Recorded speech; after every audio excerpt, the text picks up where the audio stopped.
hate to be the one to break it to you, but sex education of the past failed us. Because birds and bees, they don't fuck. Welcome to Birds and Bees Don't Fuck, a show where we learn exactly how bad our formative sex education, or lack thereof, really was. I'm your host, Ariel Zadok. My guest today is a traveling burlesque circus performer, Playboy model, podcaster, and our very first winner of the Play's Got Talent, produced by yours truly. Please welcome to the show, Alyssa Mei Lue. Yay! I always cheer as if I have a huge audience in the room with me, and eventually we'll have some live shows, and that will be, y'all will be in the room with us. So I love it. Yes. Well, we met doing a live show. So, exactly. Yeah. Totally. And you fucking killed it. That performance was so good. It was so much fun. And just a fun little backstory. Mm-hmm. We almost didn't have a pole. Because the ceiling, you probably didn't necessarily notice when you were on the pole, but the pole was in literally a box in the ceiling. I noticed. You noticed that? Yeah. Okay. I was like, I don't know. I did. You did do a run through. I did, yeah. You would have noticed that. Yeah. I always kind of check out all the surroundings. Yes. And I'm like, oh. And I have the setup. It wasn't my stage pole. It was the Play's pole. Got it. And I have the setup for a shorter pole for different venues. I have a lollipop. I have a black pole. I have the white, the chrome pole with the adjusted, like I've got all the things. And as soon as we got there, I could not believe myself that I didn't fucking measure the stage. But I've seen so many shows there before, but it's a new stage. So my brain and like handling everything, it's not like I had production support. It was just me. Yeah. So I wasn't even thinking when I went to go there, like make sure you measure stage to ceiling. Cause the stage pole, I was just like, yeah, I know we have it and there's room and the stage is actually bigger now. And it's like, yeah. Yeah, so that worked out really well. So yeah. I'm glad that you had a pole to dance on. Me too. I mean, I actually submitted a Lyra hoop act because I thought that I would be doing Lyra. Yes. And fun fact, one of the judges, Candace, is a good friend of mine, but she was also one of my first pole coaches ever. Yeah. Aww. We go way back. So when, I saw the show was happening from her post, I was like, well, I need more shows. Why not, just get out there and just, let people know I'm, on the market again. Because for a long time I had my residencies and I was like, I'm kind of good, Yeah. But then a lot of things went out of business. So I was like, well, I just need to start doing stuff again and like letting people know I'm here again because people still think I live in Miami, And so I was like, well, this is great. I'll do a Lyra hoop act because Candace doesn't really do Lyra hoop. And I was like, I felt like comfy with that. And then when I found out I had to do pole instead, I was like, oh boy, no. She's really going to judge me now. Like there's no hiding here. Oh man. No, but you did such a great job. Thank you and you so did a really good job. Like you said you were going to do pole and acrobatics. And I was like, okay, bet. And I because I'm a dancer as well, I was like, I know what she's up to. And it was amazing. And you really did kill it. And I was like, it would have been great to have Lyra. And I knew to double check, but Michael was like, oh no, we have hooks. And I was like, seeing something does not, like, I need to check with the venue. He's like, no, it's fine. I'm like, it's not fine. I guarantee it's not fine. Yeah. I checked with the venue and they're like, yeah, no, we don't have that. And I was like, okay, didn't think so. Oh my gosh. So, yeah. So I was like, we have two pole performances now. No, it was two. But it worked out because we had two pole performances, but one was singing and pole. The other was you, which was more like acrobatic pole, which Melissa does do like a lot of acrobatic stuff too, but like you were both still very different. Cool. And then we had two burlesque performers. One of them was singing in burlesque and the other one was more like traditional burlesque. So we had similar performances, but like everyone really put their own spin on it, which is really what we're looking for. We're looking for like, show us your weird, show us your wild, like show us the different things that you've got. Cause there's so much talent in this city and especially for like live theater. Oh yeah, definitely. And you guys have a huge community too. Like I was like, wow, they really sold this out. That's awesome. Yeah. So it was a really fun experience, and I definitely enjoyed it. Yes. And then your performance at the play was fucking awesome. Thank you. I could not hear the music at all. I was going to say, we didn't have music. Yeah. That's the worst. But for me, it was a little rough. Yeah. It was not quite the vision I had envisioned, So I was a little bummed. It wasn't my favorite performance of mine for sure. Yeah, of course. And I would feel exactly the same way if I were you. Like, I wholeheartedly agree. Yeah. But you are a great performer. Okay, so like thanks. watching you perform to almost nothing is still like, damn, girl. Okay, that's good. Yeah. I felt silly. Like halfway through my act, I was like, should I just get up and walk away? Yeah. Because it felt like I was trying so hard to pull from pretty much nothing because I couldn't hear it, you know? Yeah. And I didn't have that vibe to go off of. So I appreciate that. Yes. And that's the thing about live theater too. And the thing about sex, because I'm always going to tie it back to sex, but like you don't know what's going to happen. Right. And that is what I love. I love film production. I love advertising. Like I love our filmed and still on those days, you still don't know. Things happen. Like we have to be able to pivot in this industry. You absolutely have to.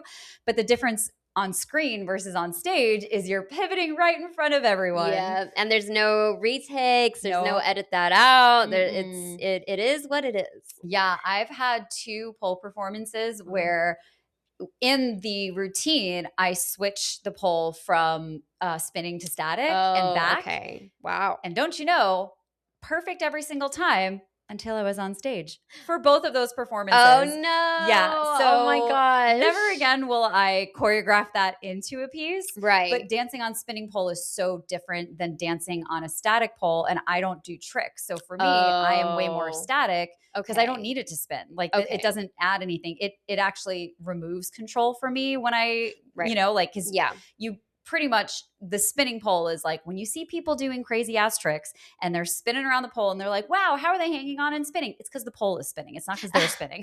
Yeah, that always I'm like, how do you okay. Yeah. People don't understand, which is fine. That's why we're teaching you. Fair enough. Whatever. And I feel like I want to back up. I assume everyone knows what the Play is because y'all probably know me, but the Play is a lifestyle community. We throw play parties, which are sex parties, but sex and play is never required. And we're artist forward.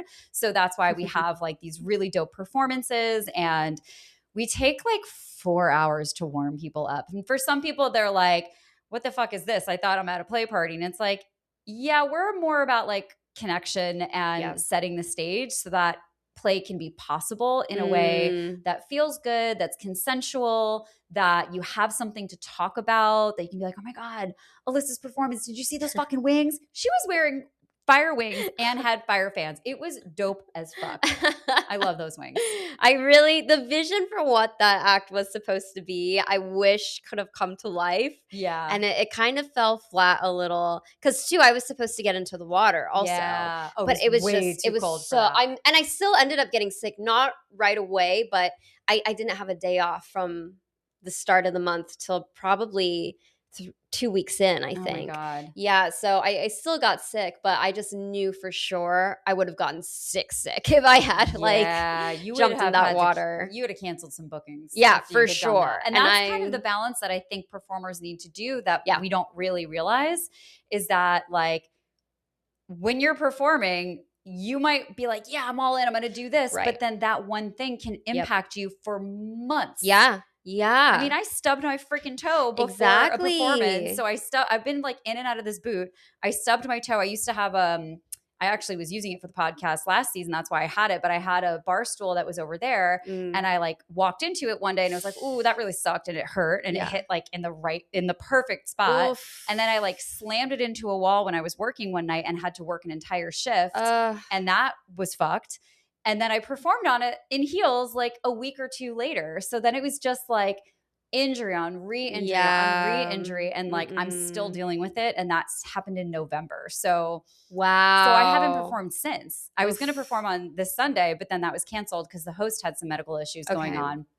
But it's like, that's the thing I think people don't really think so much about performers, especially sexy performers and erotic performers and like sensual performers. It's still so much work on your body, especially what you do. Yeah. Yeah. You know, it's funny. I always tell my friends like, because, you know, my regular weekly show is an aerial show. So it's straight aerial and it's hard because we're doing in sync aerial a good 2-3 stories up, and some of the tricks we're doing, it's like, you know, you're jumping from the top bar to the bottom bar and flipping around, you know, it's pretty dangerous, you know? But it's so interesting because I do get tired, of course, because it's hard work. Yeah. But I always am just dead exhausted after my burlesque acts, which is wild. Yes. But it takes weirdly a bigger toll on my body. I think too, like a lot of the hair flipping, my neck is always you have sore. to do so much work on your neck to like not get that sore neck. But I think the thing with burlesque versus some of the other things, when you're doing pole, when you're doing aerial, when you're doing more athletic performances, you're using your physical body more. Right. But when you are performing burlesque, it's about attention and it's about hyper presence. It's the same as improv. Improv is fucking exhausting. I do a kids improv show on Saturdays, which I had to drop out of last week because of this fucking foot. But after those shows, it's short form improv too. So I think that there's also something to be said about like the exhaustion of short form improv versus scenes. Because in scenes, you can kind of sit with things. You still have to be hyper present, but you can kind of sit with things for a little bit longer and like play into that character a little bit more.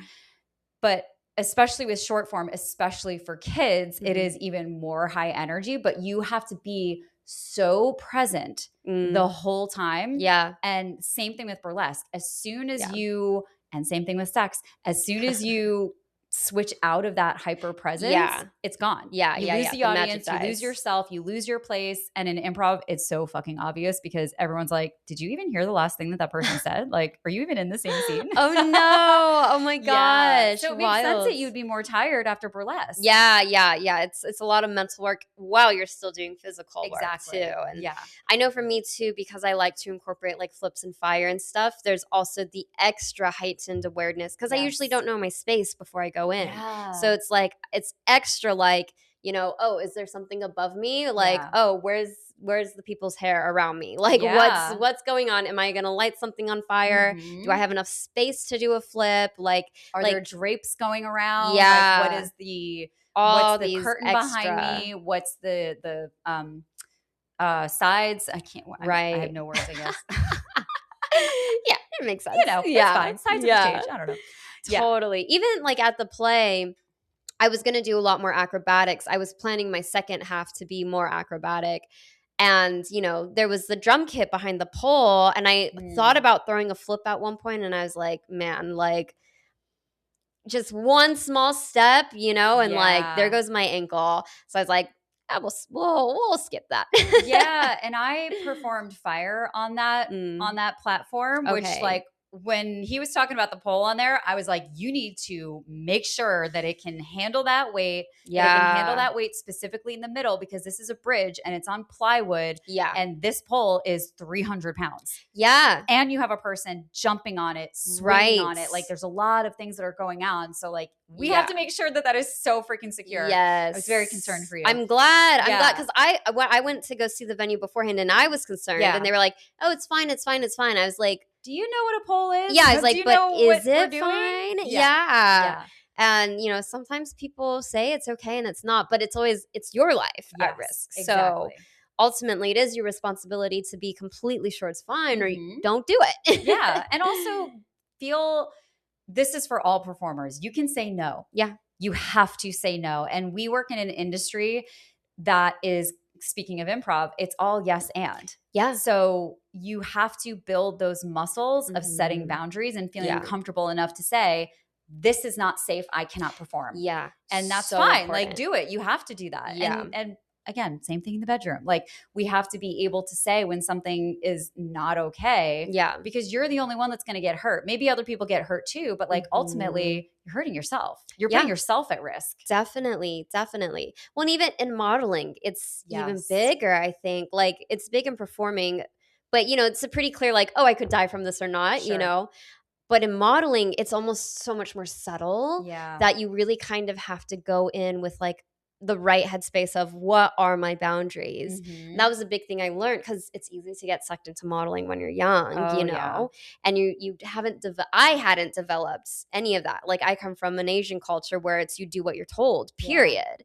And so to have to adjust to learn like, oh, I can say no. Oh, I have to say no. Oh, what exactly do I need to say no for? Yeah. And, you know, there's not much rules or regulation in modeling. No. So it's like things you would never even think of come up, and you're just like, you know, if you're having a good time or you're connecting with people and you want to keep getting to know them, you find yourself saying yes to things that are going to be taken like photos of or videos of and never destroyed, like actually. And it's really wild. It's really, really wild. So I think modeling is a really dangerous industry. It is. I mean, that is why we're trying to move the needle with intimacy coordinators in that space. Exactly. I mean, I was on your show this we morning. were just talking about this. Yes. Yeah. And what we were talking about in that context was dance and having intimacy coordinators in the dance community. Yeah. And one of my first intimacy coordinating classes, I was in class with a dancer and with a choreographer who was like, yeah, I need to learn this because we need this in our industry, and modeling even more so. And we really just think about it with film and television because we're used to using stunt coordinators. Right. And we're used to like, it's the obvious, like, oh, well, they're simulating. So like, yeah, you need somebody, which is not obvious, but you know, we're working on that. Yeah. Now it's a little bit more obvious, but when it comes to modeling, people are like, oh, but they're just posing, which by the way is also very much on your body. It is like a lot of work. Poses. Yeah. It is. It's exhausting. It's definitely exhausting. Yeah, I'm definitely exhausted. I'm not a model, but like I've done my fair share of shoots before. Right. And it's just like the way that you need to contort yourself and hold yourself and do your face. Yeah. I was like, the face is the hardest in my opinion. It's so hard. Yeah. I wish I could go to a face class. If you want to teach me what to do with my face and how to feel it in my body without a mirror, please reach out. Yeah. That is a class I would take in a heartbeat. It's a lot of work. If anyone wants to collaborate, I'll produce it. Like, let's go. Cause it's hard. It's weird. It's such, people want to belittle modeling and want to minimize how difficult it is. Mm-hmm. But it is so hard on your body. Mm-hmm. It is so hard on your mental health. Absolutely. When did you start modeling, and like what was that like for you? Like how did you learn boundaries there? So I would say, I want to say quarantine was kind of the catalyst because my whole career was only live performing. So obviously my whole career was completely gone. Yeah. So I got into it when I started doing the social media and stuff, you know, because it was like a group of us doing like traveling and doing like acro yoga or whatever, flips, all of that stuff. And then one of my friends was involved with this group that was doing shoots and she couldn't go. So she was like, hey, you know, do you want to take my place and go? And I was like, yeah, sure. And I'd never modeled before, but I went and it was this huge, beautiful mansion. All of these huge like influencers were there. And then a bunch of like huge photographers were there. I was the smallest account at the time. And, you know, I just started by doing like bendy things, like flexible things, like back bends, splits, because it was different, you know, like I don't have this huge following, but like, you know, that's a beautiful, stunning girl who has like 500,000 followers. But hey, like I can do a back bend and like bend myself in a really interesting way and, you know, wear something beautiful. And so I started with that. But then, you know, because I have the dance background, I also started posing and like, turned out I was kind of a natural, especially with the dance. I just understood my body. Mm-hmm. Whereas I hear a lot of photographers say a lot of people don't know how to model. They don't know how to pose. They don't understand how their body looks and how to make shapes with it. Exactly. Too. Like if I do this, then I can create a shape here. I can create an arch there. I can create a hard angle there. Mm-hmm. Like that's all what it is. It is creating those shapes and not morphing your body, but like kind of. It is. You know? Like you have to think about the picture. Like what is the background? What is the shade?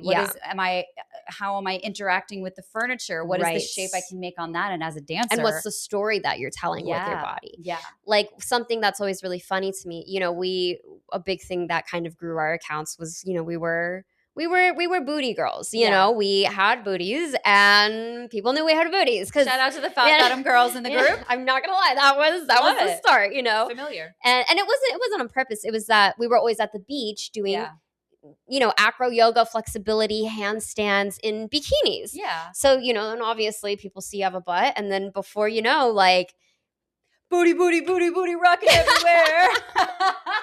Exactly. So then we're all like lifting and this becomes like a thing for us. Yes. But, the interesting thing is that you really learn, with like butt pictures, but also all pictures, there are specific angles that really highlight it in the way that gets those like thousands and thousands of likes. And it's just like, if all my friends, no matter which of us had the best form, took the same photo, but in different angles, it's the angle that would determine which one was the best one more than anything else. So what's the best booty angle in your experience? You got to go the down to up view. Yeah. It has to be, but from this, like slightly from the side, not like straight behind. No, you can't go straight through the crack. Too much. No. But from the side, straight up. Mm-hmm. That's going to be your moneymaker. I wonder if that also has to do with giantess kinks.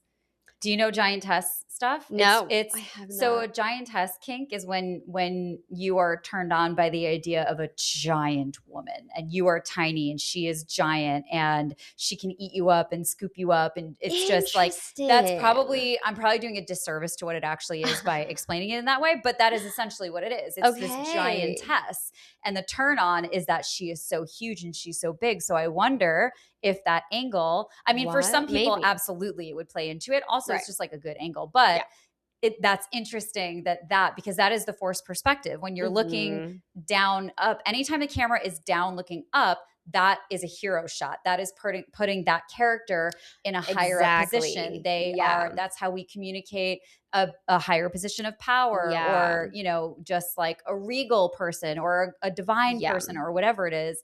That's how we communicate power dynamics visually. So that I think is like part of it. It's interesting. 100%. That's something that I always notice because, like I have a lot of people film for me when I need it. Yeah. That's not true. I have 3 photographers that I work with, and that's it. Yeah. And outside of that, unless I'm at like a coordinated shoot, I will not shoot with you unless you're hitting my rate, which is pretty decently expensive, But, if I do have somebody where I'm like, okay, I need somebody to film this and you're here, so you're going to film this for me. Something that I always have to teach people who are not videographers, and it's such a basic thing to me, but so like naturally over the head for everyone, is I'm short. I'm 5'2". So if you're filming me standing up, I'm going to look like a child. Yes. And that's not going to, it doesn't matter how sexy or talented or what it's going to look weird and uncomfortable. Yep. I'm going to look like a kid. It's not going to look good. And people don't register that when they're tall and they're filming. So I always have to be like, do not film you have to get down. Yeah. You have to get down. And a big thing that I get a lot is like, oh, I thought you were taller. Because in my photos, that angle is used a lot because that's what makes me look like this powerful, sensual force. Yeah. But if it's filmed from up here, it's going to be a totally different vibe. Much different experience. And kills the image of what I've created as a persona. Yeah. So, angles are always going to be Angles important. are everything. Angles are everything. Yeah. I don't even know Maybe how that's the name talking of the about. Yeah. Angles are everything. Yeah, seriously. Yeah. I think I do have another episode from like season 1 that's similar to that. Because we started talking about angles. We were talking about something totally different. But yeah, it just shows how much that comes up. And it's valid and it's true, because that, again, like that is a storytelling vehicle. And every body is different. So when you're looking at it from like a sexual perspective or a photography perspective or anything, like the angle that you're maneuvering your body in shapes is going to matter. It changes the experience. Yeah. Well, and it's weirdly enough almost like what we were talking about on my podcast, but in a different sense, where we were saying how, the perspective of how the news films things. Yeah. But it's the exact same thing. Like I can take a picture of my booty and, post that or send that to my man or whatever. And it can be like, or I can take the right angle and it can be like, oh, yes. Something that always blew my mind when I started doing social media and I was like studying other accounts was there were some big accounts where I just couldn't help but I wanted to like their content, but there are all these little detailed things that go into it. And it's not just a picture. It's not just a good picture either. It's psychological triggers. Yeah. That's what social media is. That's what television is. It comes down to like, what does it trigger in your brain that makes you hit that like? What is it making you feel? Yeah. You're emotional. So what is it making you feel? Definitely. Everything comes back to the emotion of it. Yeah. Does it make you feel loved? Does it make you desire that? Does it make you feel less than? Does it make you feel excited? Does it make you feel scared, anxious, nervous, angry? All of those things are going to have a reaction. Yep. And whether your reaction is like, now I got to get all up in the comments and say some shit. Right. Or it's like, oh my God, that's so cute. Yeah. I'm going to send that to my bestie. Like, yeah. But it's because it touched on something or it was relatable to you. But even that relational thing, like if it's a relatability thing, it still comes down to it made you feel something. Yeah. It made you feel seen. Totally. Yeah. Totally. Well, and that's like, I'd been talking to you this right when I came in. I had a reel from my own podcast of me talking about getting hit on the streets. And look, I don't care if you think I'm pretty or ugly. I really, really don't. She's hot as fuck. I don't need to tell you that. It doesn't matter to me. And this reel has gotten, at least last I checked, probably about 15 comments of men being like, no, like, oh, she's a 5 at best, like whatever. Men love to hop in there and say dumb shit. Like, right. Which is crazy. No one fucking asked you. No, exactly. No but one like asked you. On my account of myself, I've got tons of comments of hard eyes. Oh my God, you're the perfect one. Blah, blah, blah, blah, blah. Literally the same person, literally the same face. Yeah. But I think with that video, it's so triggering because, here I am, like in those other videos, like maybe I'm doing like a thirst trap sound of like, oh, I just posted one this morning and it says like, me obsessed with you. Yes, I am. So of course we were like, cute. Oh my God, I love it. You know? Yeah. Even I just I was like, oh, that's cute. See, I didn't even realize it was cute. I'm just like, oh my God, yes, I'm in. Right? Yeah. That's so cute. So that is really cute. Whereas the other one that I posted last night on the podcast page is, I have to deal with all these men hitting on me, blah, blah, blah, blah, blah. So then it triggers people differently of like, well, who are you? Who are you to like, because these are probably men who would want to come up and talk to me if they saw me on the street. And now you're kind of telling them that's not okay. Yeah. And it's me saying like, I don't like this. Like, and one of the comments was like, oh, you'd be so sad if the attention stopped, or like, that's your fantasy. You wish that would happen to you. And I was like, I can't tell you how many times a day I'm like, man, I need to go get a Celsius from CVS. Shout out to my CVS people. They do say hi to me every day, and I say hi to them back because they're nice and respectful. Community. Yes. That's your local. Yes, I love them. But then there's people on the street that I know, like a lot of the street vendors really stress me out, and I will change my route, even though it's right across the street from me. I think a lot of women go through that. And I mean, we live in Hollywood, so we have a lot of people. Like I have people that are sleeping on my streets sometimes, people that are going back and forth, people that follow me. I mean, I get shouted at, honked at, whistled at, yelled at.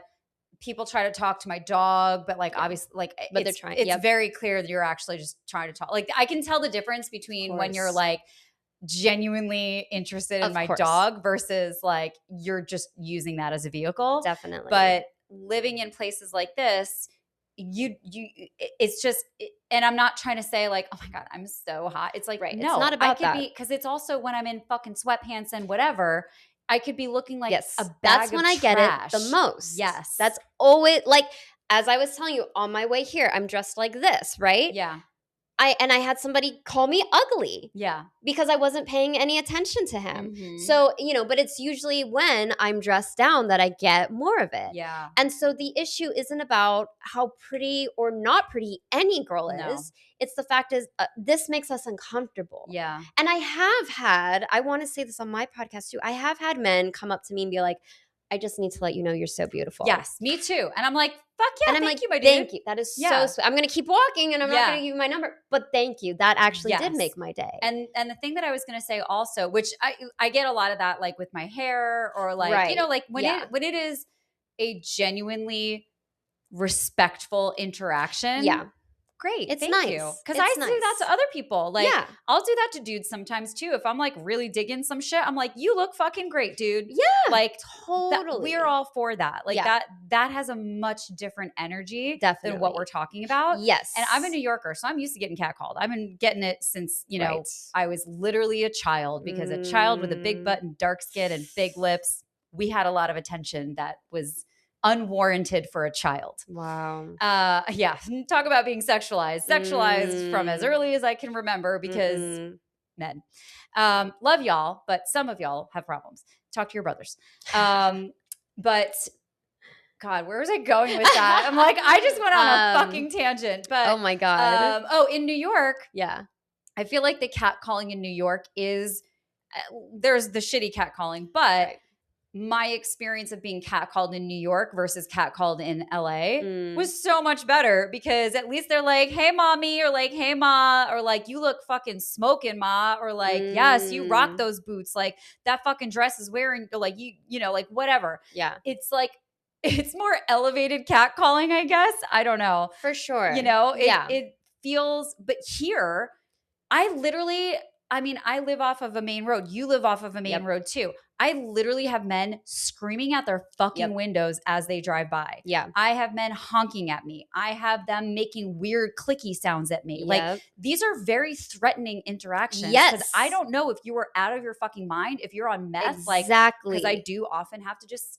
unfortunately, step over people who are on a lot of drugs or having a psychosis, or like, you know, I give people space, and I don't, you know, there are some people that like fuck with the houseless community here, and I'm like, I'm not fucking with you, but I also can tell whether you're doing harm or not. And like, if you're not doing harm, I do have a lot of women that'll be like, are you okay? And I'm like, they're fine. Like, I know this guy, he's been in this neighborhood for years. Like, he's fine. Right. But it is a different existence to be a woman. And it is. And it's a fucking pain in the ass to like, I just want to walk my dog without being yelled at and without having to cross the street, because I don't know who you are that's behind you. Yeah. And mind you, I just got to look behind me all the fucking time. Yeah. You know? Exactly. Yeah. Well, yeah. And somebody commented, and they were like, there's nothing wrong with just saying hi. And I was like, there is nothing wrong with just saying hi. But it's not that. Yeah. And like, really, and I'm like, And I commented back, and I was like, every time I've tried to be nice, I've always regretted it. And you cannot tell me, because I know you're not a tiny woman. Yeah. You cannot tell me that as a tiny woman that's not scary. Yeah. When they know what building I live in, they know my routes, they know that is scary. And I know there was one street vendor who was selling some cool stuff, and I bought something from him, and he's like, okay, you know, what's your number? Because I don't have it here, and I need to go pick it up from there. And, you know, I'll let you know when it's here so you can pick it up. Totally reasonable, right? So I'm like, yeah, business, of course, fine. like whatever. Yeah. So I gave him my number, and then the day that he dropped it off, he was like calling a lot, and I was like, it was really annoying, but I was like, whatever, I need to get my package, so it's fine. Sure. So I got it. I was like, okay, thank you, you know, bye, you know. And you know, honestly, it'd be nice to keep walking and be like, hi, you know. Yeah. This guy starts randomly calling me. Get the fuck out of here, dude. And I'm like, what are you doing? Why? What are you doing? We could have had a nice interaction. We could have. And I would have liked that.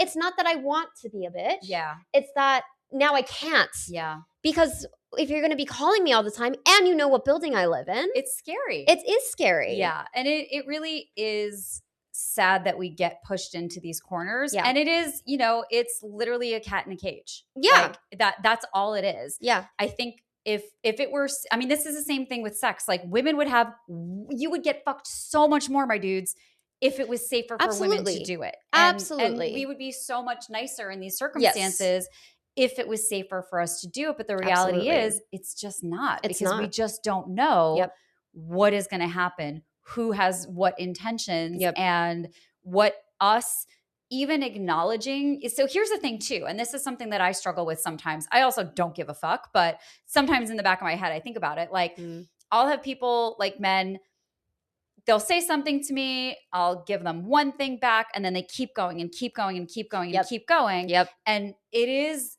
especially when like the comment doesn't seem like it's going to be too problematic because we're constantly measuring. If you're living in the world as a woman, you're constantly measuring. You're constantly like, absolutely. Can I take this route? Do I do this route? Is there somebody behind me? Nope. Is there someone here? Okay. Is this guy okay? Is this weird? Like, what's going on? What's like, we are in a constant state of survival. A constant state of survival. Yeah. And I'm not even being dramatic. It's just true.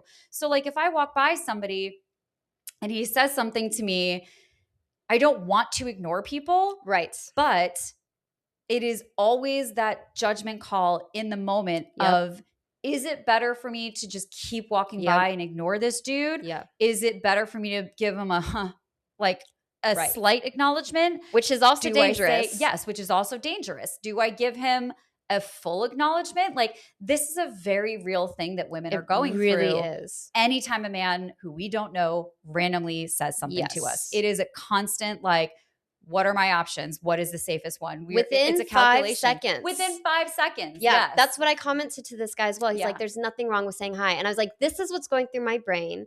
In 5 seconds, I have 5 seconds to determine your whole intentions, your personality, what you're going to try to do if I give you that chance. Yeah. So majority of the time, I'm just going to keep walking. Yeah, same. It's not that I even want to, but it only takes one time for you to judge it wrong. Yeah. And then that's it. But then also when you keep walking, then sometimes I'm just like, is this the time that this guy fucking kills me? Like, is this the time that I walk past somebody and it's the wrong fucker to walk past? Well, and that's why, like, this is a big thing I advocate for women. I started fight training. It was a guy that was I was dating that told me, you should do this. Yeah. And he was like, go to jiu-jitsu. And I was like, jiu-jitsu? Like, I don't want to be rolling on the mat with these sweaty men. And I was like, what are we? We're dating. Like, why do you want me rolling on the floor with men? Best decision of my life. Absolutely. I started fight training. I fight men who are 6'3". Yeah. I learn how to defend against them. I learn how, like, if a man, the great thing about jiu-jitsu and, Muay Thai, you're striking, right? But with jiu-jitsu, you actually are pulling them in closer. So if you already have a man trying to get closer to you, but you know the technical thing to choke them out, you're in a pretty good place. That's great. You're using their own motives and their own body against them. You just got to know the right way to trap them so they're fucked. You know, I've had a number of men. I love fight training so much. These guys that I fight with, sometimes they just like to test themselves and see how long they can go before they can pass out. I've had at least 2 now been like, wow, I was seeing stars. Like, you almost made me actually pass out. Yeah, dude. And if you really know how to lock your legs, how to lock your arms, it doesn't matter how big you are, you can choke somebody out. You can put them to sleep safely without hurting them. Yeah.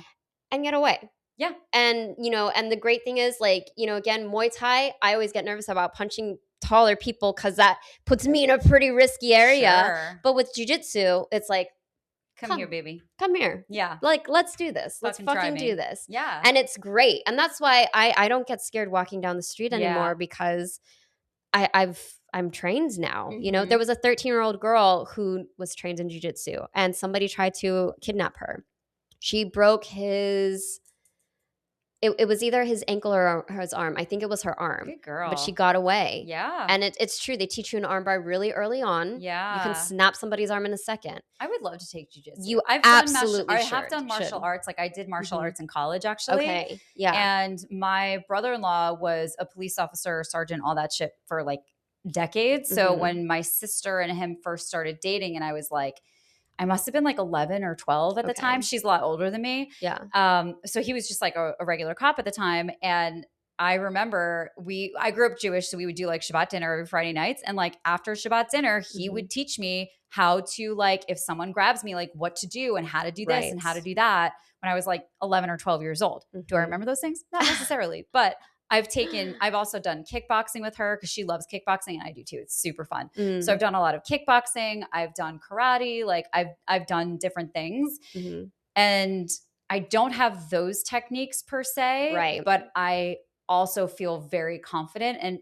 And there is something to be said about, I mean, I have been held at gunpoint before at a party with like, wow. I think there were like 6 people with rifles at like bursted into this party. Oh We my just smoked a joint. It God. was fucking wild. Yeah, that sounds what? It was at a friend's housewarming party. This was in Tampa. I think I was like 22 or 23 years old. Oh my gosh. Yeah. And we were all in this. We came inside. We smoked a joint in this room. And this one girl that was still smoking a cigarette outside came inside. She had this ghostly look on her face. And I thought she was, I don't know. I thought she was like playing a prank or something like that, because then the people that came in after her, they were all wearing blue jean shorts, black shirts wrapped around. And this was also, this would have been 5 or 6 or something. So this is like Taliban time. So I thought it was just like people, because I didn't know any of his friends. Right. So like, I just thought it was a prank. And within a split second, I realized what the fuck was going on. And when you are in an actual life and death situation, you learn exactly who the fuck you are. Yeah. And I learned that I'm a fucking survivor, because I'm watching the girls cry. I could see several of the boys were I mean, these are like 22, 23-year-olds, right? Like, I'm going to call them all fucking children. Yeah. We were all kids. Yeah. So I'm seeing like the girls were crying. The boys were like freaking out, and they're like, just take my wallet here. Like they were like asking for our purses, our wallets or whatever. And I'm like, we just fucking smoked a joint. Everybody in here is high. There was a small window above me. There was like a futon that we were sitting in. They turned out all the lights, and one of the guys was saying, put him in zip ties. And immediately my brain was like, okay, if they put us in a zip tie, the girls, yes, probably have flexibility, but they're freaking out. The guys are too big. All of these people in this room are going to be useless. It is going to be up to me to have to get my arms under. I'm like, I can do it. I might like dislocate something, but I can get my hands to the front of my body, and then I'm going to have to hoist myself out of this fucking window, and I'm going to have to run and go get somebody. That's what's going to happen if this shit goes down. Yeah. Thankfully it didn't. They wound up leaving the house. They never found them, but it was like fucking wild. And I learned exactly who I was in that moment. And I'm like, I will survive. Yeah. Yeah. Whatever the fuck happens, I'm going to survive. Yeah. And that was probably one of the most empowering experiences of my life. And I was like 22 or 23. So I'm like, this is pretty good to know about myself at this age. Definitely. Great. Definitely. Well, that's what I love too about big city American women. And I didn't know this till I went to Australia. And in Australia, they're like, America's so violent. Like, I have no idea what I would do and all these things. And I was like, what? America violent? But then, I came back, and I remember a week later I was crossing the street, and there was like a bloody napkin on the floor. And I was like, okay, maybe we are kind of violent. Yeah. But one thing that I love about big city American women, every friend I have knows exactly what they would do if shit went down. It's not a question. It's just, and it's a little sad that we have to think like that, but it's also kind of like badass empowering. And like, I've thought about so many scenarios. Yeah. So many scenarios. If I get this, I learned how to shoot a gun because I was like, well, I never want to be in a situation where I can get the gun from someone and I don't know how to shoot it because I don't know where the safety is, or I'm afraid or whatever. So I have gone shooting, and it's super fun. So it's just like, and I think it's also a little bit of producer brain too. Or maybe maybe this part of myself is why I'm a good producer, because I think through all the things. Right. It's just ingrained in who I am. Yeah. All of these things are connected. Maybe I don't know what, I guess, which came first, my survival mode probably came first. Probably. Yeah. But yeah, it is, these are, hopefully you never have to have a life and death situation to learn this about yourself. But I think women in general, not every woman is like this, but so many of us are aware that we have to think through all of these steps. Yeah. I have a lot of girlfriends, and have had a lot of girlfriends throughout my life, where I'm just like, what do you mean you did that? Like, I don't go get gas at night. Why am I going to put myself in that situation? Like, fair enough. Definitely. Like, if I need to, I will. Fine. Yeah. But I'm just like, if this can wait till the morning, it's going to wait till the morning. Because why would I put myself in a shitty situation?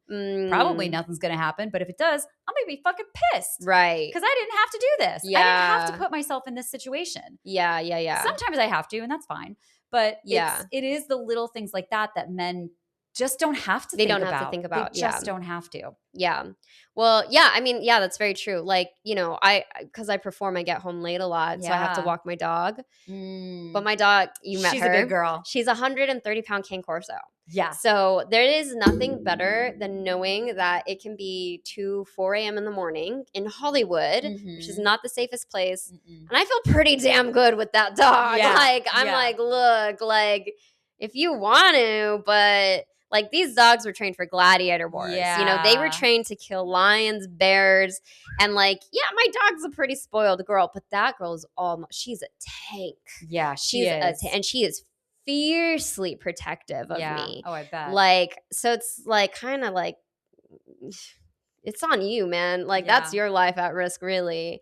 You know, so that's kind of a good feeling. Like I'm a really big advocate of women, you know, learning to fight, you know, learning like just empowering themselves. Like, you know, I love it. I think the more equipped you can be to really handle shit if shit goes down, the better. Like I love that you learn to shoot guns. Like that's a huge thing. I mean, sadly, like I think in a realistic world, I like shooting guns too, but in a ideal world, it would be better to not have guns, I think. 100%. I lived in New Zealand. Not a lot of guns there. It's not a thing there. I think it is better. Yeah. And the guns that do exist are used for like farming and shit. You know, like it's not. It is a much different culture. It's not like what we got going on here. And I do think the world would be better without guns.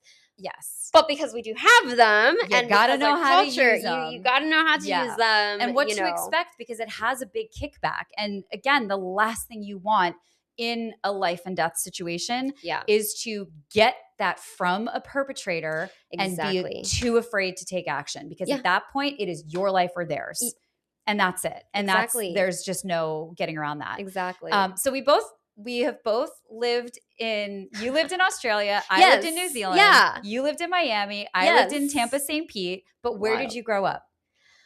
So I don't tell many people this. Okay. Well, this is a show, so tell whatever you feel comfortable with. Yeah, it's fine. It's not a big deal. Okay. I'm actually from Riverside, California. Oh, yay. Well, no. You're not I've had other guests from Riverside too. I'm pretty sure. Funny. Yeah. But I do have a lot of local, like actual LA born and raised people that are on this show. Yeah. I hate Riverside. Yeah. I have lots of bad feelings towards it. I always say like, Riverside, you're either super religious or you're cooking meth. You know, you're on one side or the other. Mm-hmm. It's not my favorite place for sure. Fair. And I try to act as much as I can like a preppy little white girl model. Yeah. But in reality, like, I'm from Riverside. Like, let's be real, you know? Like, I'm from fucking Riverside. Yes. Like, my first boyfriend was like an illegal Mexican, you know? Like, you know, he lived in the trailer park. Mm-hmm. You know, it was an experience for sure. But I kind of, the older I've gotten, especially having been in the modeling scene for so long, I actually do kind of love that I'm from there now because I've always had an edge. Yeah. Especially like it really stands out in LA and in the modeling world. And in your performance too. And in my performance. It comes out. Like your edge comes out, which is very why edgy. I love you. Yeah. But that's why I love you as a performer. Thank you. I think it's fantastic. Yeah. It's great to be like, you know, glam, burlesque model. But I do love being edgy, and I have to say that comes from being from Riverside, you know, like, because we don't fuck around there, you know, and like either you get out or you don't. Like, the wild thing to me is that everybody that I know that I grew up with, they all gain so much weight. Yeah. If they never leave, they gain a lot of weight, which really bums me out because, you know, like, look, big, small, I don't care how big you are. You're beautiful the way you are. You don't have to be tiny. You don't have to be skinny. It's fine. Mm-hmm. But to see that happen to so many people that I grew up with who are like these tiny, slim little things, it's like, is this what you want? Are you happy? Or is this because you're living a lifestyle that you're not happy with? You're making life choices that you're not and maybe they are happy. I don't know too, because that's part of it too. Is like maybe depending on where you live, you know? There's only fast food. There's not really a lot of grocery stores. They're not fresh market. Yeah. It's like there's so many layers that go into it. For and then sure. like you're just complicit in your own, you know, That whatever. that's what kind of gets to me. The complacency is like, look, if that's good for you, that's good for you. But that's why I don't talk to anybody from my hometown, because that's not who I want to be. Yeah. You know, again, nothing wrong with gaining weight. Yeah, if you gain weight, natural. Great. Your hormones change, life changes, like totally especially fine. as you get into your 30s and 40s and you have kids, and of course, and trauma. You know, if you're happy, great. Yes. You know, and a lot of them are married and have kids, and I'm divorced and I don't have kids. So it's hey, a different life. Who am I to say? Maybe that's the best way to go. I know though that I'm very thankful for my body. I'm very thankful for the things I can do with my body, which as a circus performer is only so many people in the world can do what I do. And that is really cool to me.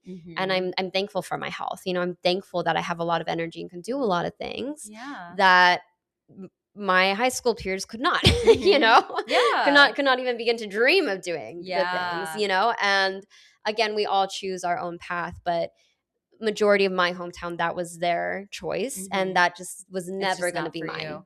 What do you remember about your sex ed? So I saw one video once of two green outlined people and the little you know, line from one going to the other. I'm like, this is how it enters. Literally, that's all I remember. The first time I had sex was my wedding night. Oh my God. The first time I saw a dick was my wedding night. What?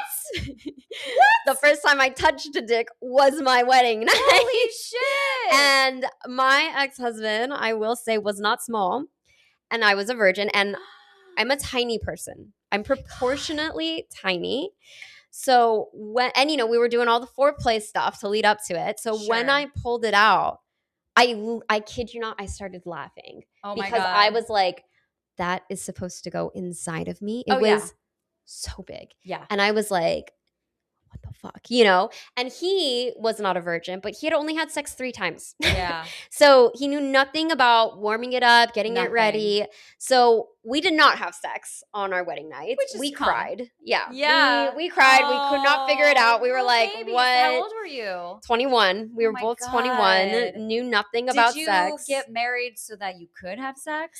Was that like a part of it? No. I mean, no. Like, I know my step family kind of speculated maybe that was part of it.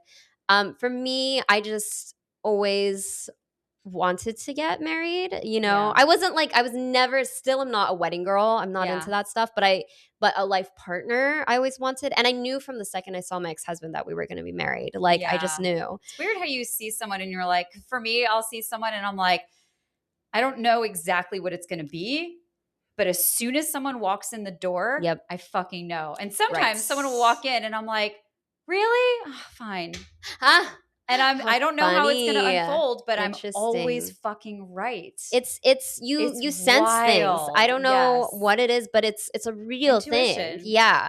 Because we didn't get married until 5 years after that first moment that I saw him, and we both were in different relationships at the time. Yeah. So what was the question? Just about your sex education and what you remember about it. So it sounds like you had that one image. Did you go to a religious school? Was it a public school? Just had the undertones? I was religious. Okay. But I was heavily shocked. Oh, why we got married? Was it for sex? No, it was because I was homeless. And I, you know, when we started dating, he was fresh out of prison. And so I was like, okay, we're going to go slow because we were best friends for 4 years. I wrote to him the whole time he was in prison. So like, That's I really knew sweet. We had quite That's the really story. Cute. I mean, it sucks to be so young and be in prison and have like these experiences. Well, not if you deserve to be in prison. Well, not if you deserve to, but like the things that led you to be in prison, you know what I mean? Right. Like you don't just go to prison. Like it sucks that at such an early age, but it's like, listen, if you're going to do horrible things to get you in that place, might as well do it when you're young and hopefully change. Hey, prison was a great place for him. Yeah. Like when I was writing him, he was like, yeah, I'm going to church and singing in the choir. And I was like, and he was in San Quentin State Prison. That's like the top of the top, you know? Some people need it though. Yeah, it was really good for him. So then when he came out, I was like, we're going to go slow because like, I know you got some problems, you know? But then shortly into us dating, I got kicked out. So then all my stability was gone. All I had was a suitcase. That was it. I had nothing else. I had nobody to rely on. I was on my own. And, you know, he was suddenly all I had. He was it. That was it for me. And so, you know, after about a year of just hopping around, trying to keep a roof over my head, you know, I really wanted to get married. I always knew I was going to marry him. I really did think we would be married forever. I didn't see myself. I mean, it's taken me a long time to recover from the divorce too. You know, it was really heartbreaking leaving. But you know, yeah, I was just like, we need to get married. And I wasn't going to have sex before marriage. And so, you know, he finally proposed to me, and it was like from a fight of me being like, why are you proposing to me? And, you know, it was ridiculous. But then once we were engaged, I was chilling, and I was like, I just felt good knowing that, like, you know, well, you needed some level of security. I needed something. Just something to ground me, some sense of family. So I was fine. But then, you know, maybe 2 or 3 months in, you know, you know, we would sleep over with each other. We just wouldn't do anything, you know. But then one morning, like, we woke up, and I'll just never forget it. He was sitting on the edge of the bed, and he was like, let's get married tomorrow. And I was like, okay. And we went down to the courthouse and got married. And then I dropped him off at his job at McDonald's in his tux, and then picked him up later, and we went to have our honeymoon and then not cried. Have sex. When you saw his Big Mac and you cried. I was like, oh dear Lord. And to be honest, I don't think we ever actually had sex. I think it was always just kind of like, you know, for the viewers here, through your whole kind of relationship, hidden, through the whole relationship. I think we were just kind of hitting against it.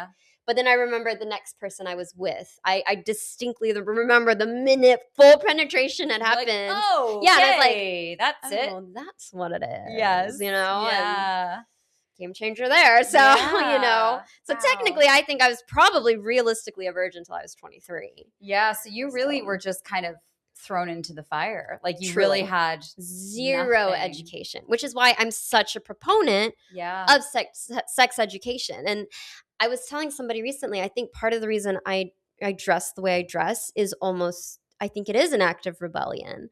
Of course it is. Yeah. I mean, I don't say it like, ooh, you're such a rebel, but it's like, especially if we grow up in sheltered societies, communities, anything that's like slut shamed, this shamed, that shamed, your skirt is too short, your thing is too low, whatever. Getting to dress in a way that feels sexy for you is an act of rebellion. Pleasure is an act of rebellion. All of those things, and like sex education, orgasm, and speaking out like this, like all of these things, these are all acts of rebellion. Especially when we're living in a time and place where they are still trying to oppress us consistently. And it's an act of saying, this is my body. This is my body. And like I was saying, on my way here, I was getting harassed. You know, I was getting harassed, and I didn't pay it any mind, you know, and I do get harassed a lot. Whether I'm dressed like this, whether I'm in my sweats, it literally no makes matter what. No difference at all. But you know, like, you know, I'm not going to show the viewers. I'll show you later. But like, I have a weapon on me right now, you know, and it's like, okay, you know, and I think that's why this guy's comments didn't bother me, because I was like, fuck it. Are you going to really make a move? Because if you are, all right, you know. This bitch is from Riverside. She's I'm ready. from fucking Riverside. Oh my God. Okay. So we are actually like at the hour pretty much. Like I could talk to you for, I mean, this is the second show we've done today. Ours was an hour and a half, the morning and one. We're about to do Reddit stories. So ours is going to be an hour and a half too. Yeah. So we started our morning at 9 a.m. It's like 5 p.m. now. It's 5:30. They're gonna charge me for my dog because she's gonna wind up. Yeah, it's fine. I told him, I was like, I'm recording until 6 at least. But yeah, we started our day in the sunshine doing a show, her show, and now it's like the sun is going down and we're doing this show. So I literally could talk to you all fucking day. I love it.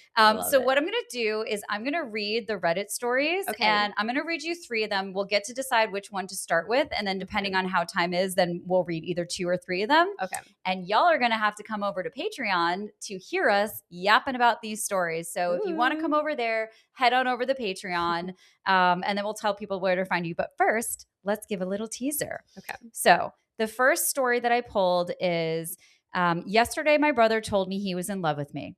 That's the title of one. Okay. Another one is my wife, 33 female, is denying we're married and wants to be called my girlfriend. I'm confused. That's another one. Okay. And the third one I pulled is, would I be the asshole if I broke up with my girlfriend for humiliating me? So those are the 3 that I pulled for us. Okay. Which one would you want to start with? Ooh. Okay, probably. Okay, I feel like the last one's the easiest to tackle. Yeah. Okay. Do you want to start easy or do you want to start complicated? Let's go for the middle ground. Let's go for the middle one. Which is the second one that I read? Yeah, the first one I feel like. denying we're married. Yeah, I know. These are, I didn't realize that's, I did actually pull like a small, medium, large here. Yeah, you really did. Like that was very. I just like pull whatever seems interesting. And like sometimes I'll think about the guest and like put it into perspective. But like usually I'm just like, well, I don't really read them myself before. Because I want to be surprised too. Yeah, totally. I'll like skim them a little bit, but I try not to like actually read them. I love it. I want to be surprised too. Yeah. So head on over to Patreon. We're going to be reading, least we are going to start with my wife, 33 female, is denying we're married and wants to be called my girlfriend. I'm confused. We're going to start there. We're probably going to have time to read, well, definitely 2, maybe even 3, but where can people find you? You can find me on Instagram, Alyssa Mei Lue, ALYSSAMEILIU. And then I'm on TikTok, I'm on YouTube, I'm on Facebook. But I feel like Instagram's probably the most straightforward. You can see my work, you can see my shows, you can see where I'm performing. And yeah, I would say start there. And then if you want to dive down the rabbit hole, my name's the same. So. And we'll put your website up there too. Like, we'll have all the things. But thank you so much for coming on here and doing this. Great. This was so much fun. I loved this. It was awesome. Truly, I could keep going. We are going to keep going, which is amazing. I'm glad that we can. But I looked at the timer at one point and I was like, it's 47 minutes in and we have not talked about sex education yet, which happens sometimes. Yeah. But honestly, the point of the show is to have these open conversations about sex and sexuality and eroticism and romance and intimacy and relationships and like all of the things. Yeah. And that's kind of the point, is that like, well, that the thoroughfare is that we're always going to talk about where people grew up and what their sex ed was like, because that is a common thread and it really joins all of us. Yeah. But also I really love just seeing what conversations come up. Yeah. And I feel like I'm going to need to name this episode Dangerous Woman or Dangerous Women or some shit. I love it. That's what's like that. Yeah. I was like, ooh, that feels good. Yeah. That feels great. I think that's going to be the exactly title. What I would want my title to be. Exactly. Yeah. I feel like that also is a good title for this episode. Gosh. So you can find me at Birds and Bees Don't Fuck without the U everywhere, because censorship is real. And if you can spell my name, good for you. That's my Instagram. Follow me there. I'm at thepleasureproducer.com as well. But again, Birds and Bees Don't Fuck without the U. You're going to find all my things there. Thank you for joining. Come on over to the Patreon. I think that's it. So thank you for joining us. I hope you come again and again and again and again. Bye. Bye.